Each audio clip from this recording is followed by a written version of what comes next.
নমস্কার ছাত্রছাত্রীরা। আজ আমরা মহাকবি মাইকেল মধুসূদন দত্তের এক অনন্য সৃষ্টি বঙ্গভূমির প্রতি কবিতাটি নিয়ে আলোচনা করব। এই কবিতাটি কেবল একটি দেশপ্রেমের কবিতা নয়, এটি একজন অন্তর্মুখী শিল্পীর আত্মসমর্পণের দলিল। মধুসূদন যখন প্রবাসে ফ্রান্সে ছিলেন, তখন স্বদেশের প্রতি তার যে ব্যাকুলতা এবং নিজের ভুল স্বীকার করে জননী জন্মভূমির কাছে যে আরতি, তাই এই কবিতার প্রাণ। ১. সাহিত্যিক ও নিগুড় বিশ্লেষণ, ডিপ লিটারারি অ্যানালিসিস। এই কবিতাটি মূলত একটি গীতি কবিতা, লিরিক।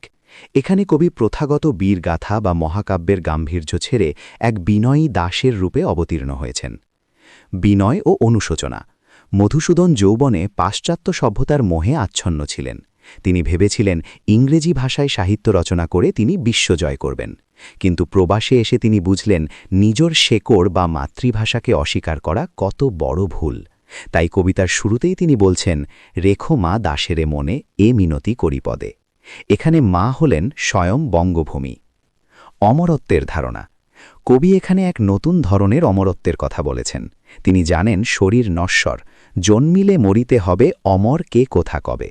কিন্তু তিনি এমন এক অমরতা চেয়েছেন যেখানে দেশবাসী তাকে মনে রাখবে।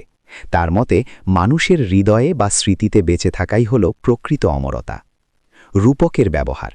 কবি জীবনকে একটি নদ বা নদীর সাথে তুলনা করেছেন, যার জল স্থির নয়।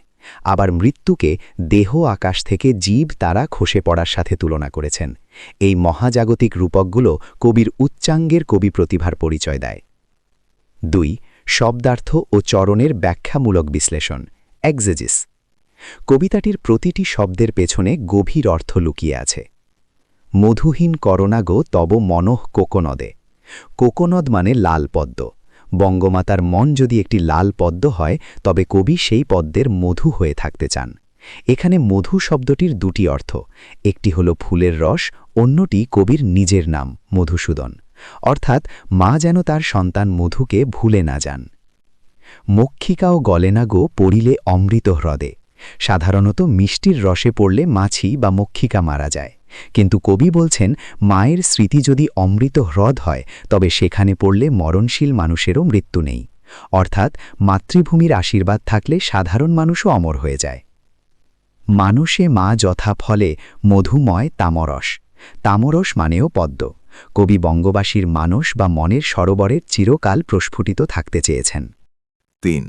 ব্যাকরণগত ও অলঙ্কার বিশ্লেষণ, গ্রাম্যাটিক্যাল অ্যান্ড রেটরিক্যাল অ্যানালিসিস।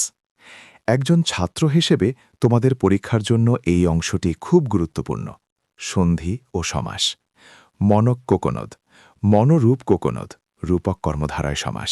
দেহ আকাশ, দেহ রূপ আকাশ, রূপক কর্মধারয় সমাস।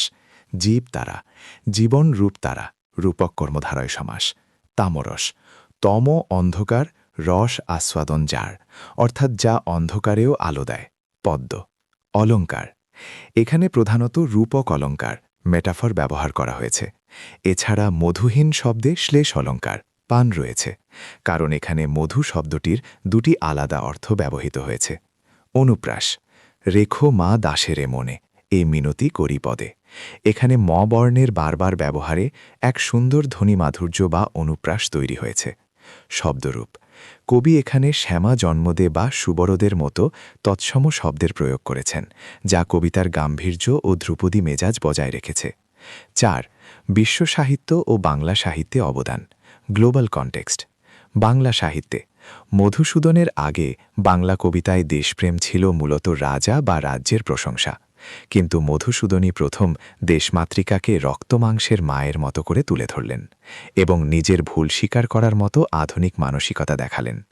এটি বাংলা সাহিত্যে ব্যক্তিবাদী চেতনার, ইন্ডিভিজুয়ালিজমের প্রথম প্রকাশ। বিশ্ব সাহিত্যে এই কবিতার মূল সুরের সাথে ইংরেজ কবি লর্ড বাইরন বা কাস্টিংয়ের রচনার মিল পাওয়া যায়। বিশেষ করে বাইরনের মাই নেটিভ ল্যান্ড কবিতার সাথে এর ভাবগত সাদৃশ্য লক্ষণীয়। এটি প্রমাণ করে যে মধুসূদন বিশ্ব সাহিত্যের আঙিনায় দাঁড়িয়েই বাংলা সাহিত্যকে বিশ্বজনীন করে তুলেছিলেন। ছাত্ররা মনে রাখবে, বঙ্গভূমির প্রতি কেবল একটি কবিতা নয়, এটি একটি শিক্ষা। নিজের ভাষা আর নিজের দেশের প্রতি শ্রদ্ধা না থাকলে জগতের কোনো বিদ্যাই পূর্ণতা পায় না। মধুসূদন প্রবাসে গিয়ে এই সত্যটি বুঝতে পেরেছিলেন বলেই আজ 100 বছর পরেও তিনি আমাদের হৃদয়ে অমর তামরস হয়ে টিকে আছেন। নমস্কার, গোপাল প্রসাদ রায় এডুকেয়ার একাডেমির পক্ষ থেকে তোমাদের সবাইকে জানাই অনেক অনেক ভালোবাসা। প্রিয় ছাত্রছাত্রীরা, আমরা সবসময় চেষ্টা করি সহজ এবং সুন্দরভাবে তোমাদের সামনে পড়াশোনার বিষয়গুলো তুলে ধরতে। আমাদের চ্যানেলের উপস্থাপনা এবং ক্লাসগুলো তোমাদের কেমন লাগছে? তোমরা কি পড়াগুলো ঠিকমতো বুঝতে পারছো? তোমাদের উন্নতি আমাদের মূল লক্ষ্য। তাই পড়াশোনা নিয়ে যদি তোমাদের মনে কোনো প্রশ্ন থাকে বা কোনো বিষয় বুঝতে সমস্যা হয়, তবে একদম দ্বিধা করবে না। আমাদের ভিডিওর কমেন্ট বক্সে জানাও অথবা সরাসরি আমাদের সাথে যোগাযোগ করো। আমরা সব সময় আছি তোমাদের পাশে, তোমাদের প্রতিটি সমস্যার সমাধানে। আমাদের সঙ্গে থাকো, শিখতে থাকো। ধন্যবাদ।